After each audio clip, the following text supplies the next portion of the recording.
Si, je pense la même, mais en fait, je sais pas quoi dire.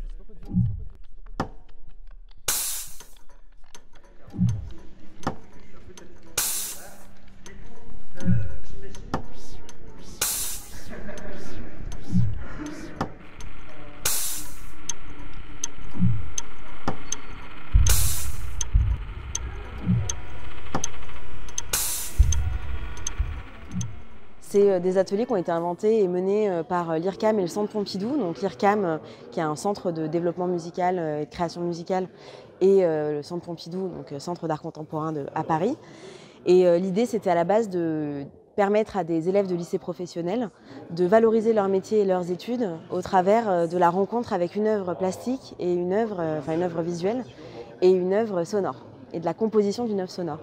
Puisque nos élèves sont au lycée professionnel, ils sont dans une formation de maintenance des engins de chantier. Et donc, ils ont exploré leur atelier avec Frédéric Kahn, le compositeur, à la recherche de sons, en utilisant parfois quelques instruments de musique aussi. Et à partir des sons enregistrés, ils ont commencé à les modifier, les structurer, les composer pour raconter quelque chose. Je dirais pas raconter une histoire, parce que c'était plutôt raconter une émotion en fait. Essayer de transcrire toutes les émotions qui avaient été ressenties et pour les coudre, les assembler, les tricoter et faire quelque chose qu'on a entendu ce matin et qui était encore plus impressionnant avec cette œuvre en visuel.